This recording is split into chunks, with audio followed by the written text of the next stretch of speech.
أعوذ بالله من الشيطان الرجيم. بسم الله الرحمن الرحيم. الحمد لله الذي أنعم علينا بنعمة الإيمان والإسلام. أشهد أن لا إله إلا الله وحده لا شريك له، وأشهد أن محمدا عبده ورسوله الذي لا نبي بعده. اللهم صل وسلم وبارك على سيدنا محمد وعلى آله وأصحابه ومن تبعهم إلى يوم القيامة. أما بعد فيا عباد الله، اتقوا الله حق تقاته ولا تموتن إلا وأنتم مسلمون. قال الله تعالى في كتابه الكريم: أعوذ بالله من الشيطان الرجيم. بسم الله الرحمن الرحيم. قل هو الله أحد الله الصمد لم يلد ولم يولد ولم يكن له كفوا أحد.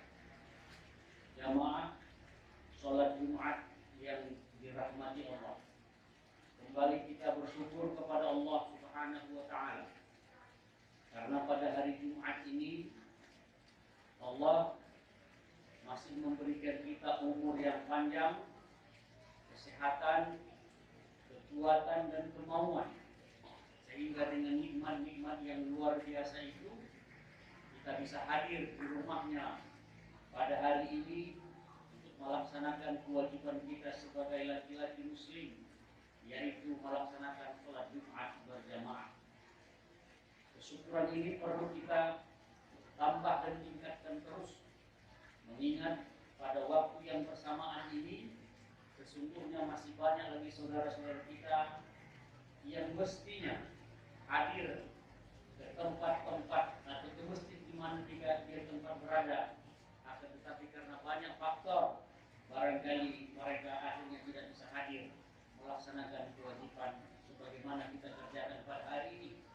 Maka untuk itu saya ulangi, mari kita mensyukuri nikmat yang ada ini, karena Allah telah berjanji, la in syakartum la azidannakum wa la in kafartum inna azabi lasyadid. Siapa yang mensyukuri nikmat yang Allah berikan kepadanya, maka Allah akan tambah nikmat itu. Sebaliknya, orang yang mengkufuri, mengingkari keberadaan nikmat yang telah dia terima, maka sesungguhnya azab Allah itu sangat pedih. Kemudian sholawat dan salam kita sampaikan kepada yang kita muliakan, junjungan kita, Nabi akhir zaman, Nabi besar Muhammad sallallahu alaihi wasallam, atas perintah Allah dan wahyu yang diberikan Allah kepada beliau, sehingga beliau mengembangkan dakwah dari Jazirah Arabia ke kota Mekah dan hijrah ke Madinah, sehingga pada akhirnya dari Madinah generasi Islam berkembang ke seluruh dunia hingga sampai ke tempat kita hari ini. Kata Nabi, nanti di akhir zaman ada orang yang paling beruntung di antara para kalian. Sahabat bertanya, siapa ya Rasulullah? Bukankah kami orang yang beruntung denganmu? Karena kami hidup sezaman denganmu, hidup sekampung denganmu, bertemu denganmu. Kata Nabi, tidak. Mereka itu hidup tidak di Jazirah Arabia, tidak pernah berjumpa dengan saya, tidak sezaman dengan saya, tapi mereka beriman kepada saya. Itulah kita yang sesungguhnya kita tidak pernah bertemu fisik dengan Nabi Muhammad, tidak juga sekampung, tidak ada aliran darah, dan tidak hidup sezaman, tapi kita hakul yakin beliau adalah Rasulullah. Beda dengan Abu Lahab, Abu Jahal, mereka masih punya keturunan darah dengan Rasulullah, hidup sezaman, hidup sekampung, tapi mereka tidak mendapat hidayah dari Allah untuk mengimani Islam sebagai dinul haq. Oleh karena itu juga mari kita syukuri nikmat ini, kita sering berselawat kepada beliau. Mudah-mudahan selama hidup kita bisa melaksanakan seluruhannya dengan baik dan benar, dan nanti di yaumul qiyamah kita menjadi umat yang beliau syafaati. Hadirin sidang jamaah sholat Jumat yang mulia, saya ingin menyampaikan pada khutbah yang tidak begitu lama ini ada 4 pilar yang harus kita berlakukan dengan baik agar hidup kita seimbang, tenang, bahagia baik dunia maupun di akhirat. Karena kita sering berdoa dan menutup doa itu semuanya, bahkan bacaan dari rukun yamani kepada terakhir hajar aswad itu adalah Rabbana atina fid dunya hasanah wa fil akhirati hasanah. Apa 4 pilar itu? Pertama, kita harus menjadikan pilar utama itu Allah Subhanahu wa taala adalah awal semuanya, sumber semuanya. Awal hidup dari Allah, awal rezeki dari Allah, dan nanti pun kita akan berakhir kembali kepada Allah. Inna lillahi wa inna ilaihi raji'un. Anak-anakku sekalian yang sedang menuntut ilmu di sekolah, kalau saya boleh membuat sebuah analogi, angka, gambar, secantik apapun gambar itu, angka, sebanyak apapun angka itu, semuanya dimulai dari sebuah titik kecil. Ketika kita ingin menulis angka 1, maka kita akan meletakkan mata pulpen atau mata pensil kita di atas kertas. Dan ketika kita letakkan ada titik yang kecil, ketika kita buat angka 1, kita tarik huruf angka 2 dan seterusnya. Huruf A juga begitu, huruf B dan seterusnya. Bahkan kalau kita ingin menggambar pemandangan seluas apapun, maka mata ujung pena itu kita letakkan di kertas, dan dia memberikan sebuah titik. Itulah asal mula gambar angka huruf, dan itulah kehidupan kita. Kapan berakhir angka? Juga berakhir di akhir ujung pena dengan titik, berakhir huruf di ujung titik, berakhir gambar di ujung titik. Maka sebenarnya hidup ini adalah dari titik ke titik yang kita tidak tahu berapa lama kita meniti titik yang ada itu. Oleh karenanya, selama hidup harus bersandar penuh kepada Allah Subhanahu wa taala. Itulah yang saya bacakan dari awal khutbah, bahwa ini ayat tauhid. Kita tidak boleh mensyarikatkan, tidak boleh membandingkan, tapi kita harus mengumpulkan, mengutamakan, menjadikan bahwa semua itu dari Allah Subhanahu wa taala. Kalian anak-anakku punya ilmu, bapak guru bisa mengajar, orang kaya bisa punya harta, itu bukan karena kehebatan belajar dan mencari rezeki, tapi karena ada rezeki dari Allah. Maka katakanlah, ketika orang bilang kepada kita, hebat kamu sebagai guru, pintar kamu nak dapat ranking 1, hebat kamu punya harta, maka sebutlah alhamdulillah, hadza min fadli rabbik. Terima kasih, alhamdulillah, syukur kepada Allah. Ini adalah kemuliaan yang Allah berikan. Itulah namanya landasan yang pertama, pilar pertama, tauhid. Kalau itu tidak kita gunakan, kita akan goyang dalam hidup. Yang kedua, makhluk yang paling dimuliakan oleh Allah dan Allah sandingkan dengan keberkahan dan ridhani itu adalah walidain, kedua orang tua. Birrul walidain. Maka tidak akan turun berkah Allah kepada seorang anak kalau anak itu durhaka kepada orang tua. Maka oleh karena itu, keberadaan orang tua itu mutlak merupakan, kalau saya boleh menggunakan bahasa klise, kalau Allah adalah zat yang kita sembah tidak nampak, tapi keberadaannya kita rasakan. Banyak kadang kita tidak melihat zatnya, tapi kita yakini ada. Sebagai contoh begini, kenapa suara saya sampai keluar?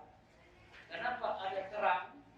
Karena ada lampu. Kenapa suara saya sampai keluar? Karena ada mic. Timbul pertanyaan, kenapa ada lampu? Kenapa ada mic? Karena ada aliran listrik. Mana alirannya? Tidak nampak. Oleh karena itu jangan pernah mencari di mana letak Tuhan, tapi yakini Allah itu ada dan Dia selalu mengawasi kita. Itulah iman yang sesungguhnya. Nah, wujud nyata yang Allah tampakkan oleh orang tua, maka ridho Allah itu akan turun kalau orang tua itu ridho kepada kita. Khususnya kepada anak-anak kami yang sedang sekolah, yang masih punya orang tua, biasakan kalau bisa jadikan kewajiban sebelum berangkat cium tangan orang tua, setelah pulang cium tangan orang tua, dan sering saya agar saya menjadi anak yang soleh. Jangan minta kepada orang tua menjadi anak yang pintar. Juga jangan minta kepada guru menjadi anak yang pintar. Anak pintar itu bagus, tapi jauh lebih hebat anak yang saleh. Makanya Nabi Allah Ibrahim berdoa.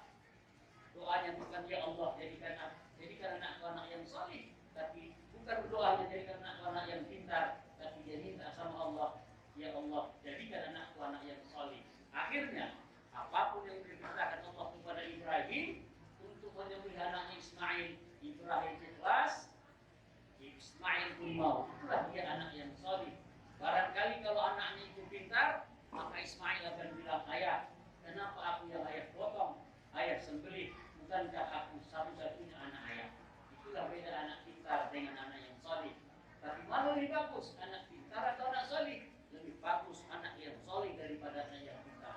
Mana yang lebih bagus dan utama? Anak saleh tapi pintar. Kenapa? Saleh ukurannya akhirat, pintar ukurannya dunia. Man arada dunya fa'alaihi bil ilmi wa man arada al-akhirata fa'alaihi bil ilmi. Siapa yang mau menguasai dunia harus dengan ilmu, mau menguasai akhirat dengan ilmu, maka belajarlah kalian mumpung masih ada orang tua mempelajari dunia.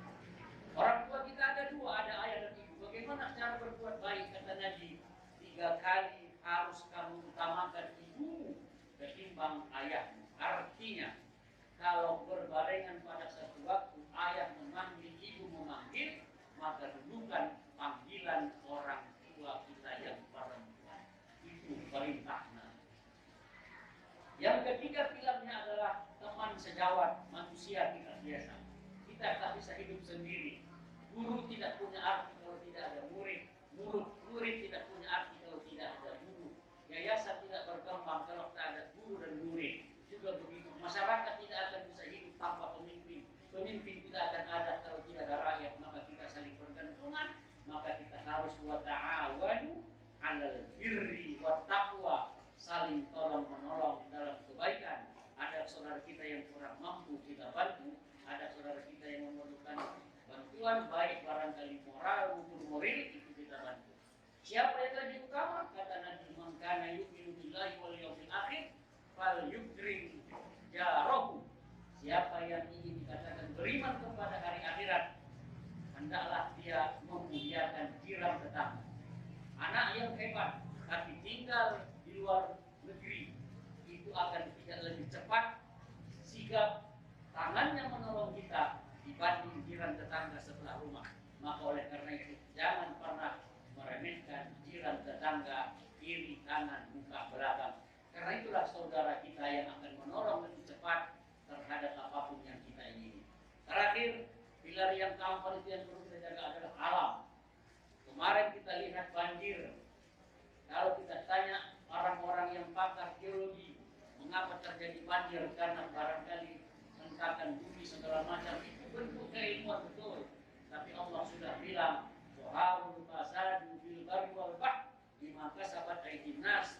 Rusaknya alam ini dikarenakan ulah tangan manusia. Maka oleh karena itu, sejengkal tanah kita ini ada halaman depan, ada halaman belakang, tanami satu pohon karena itu akan berpengaruh pada oksigen kehidupan kita. Tanah yang longsor itu ditandai dengan banyaknya pohon-pohon yang tumbang. Dan juga kita kalau menyayangi tanaman, artinya kita menyayangi ciptaan Allah Subhanahu wa Ta'ala. Hadirin, ini saja khutbah saya pada Jumat kali ini. Mudah-mudahan Allah berikan kepada kita kemauan, kekuatan untuk istiqamah ber-la ilaha illallah, untuk istiqamah berbirrul walidain, untuk istiqamah berbuat baik, berhablu minan nas, kemudian untuk berbuat baik dengan sesama jiran tetangga, dan kita tidak lagi mengganggu alam ini karena alam di bagian hidup yang tak terpisahkan dengan kita.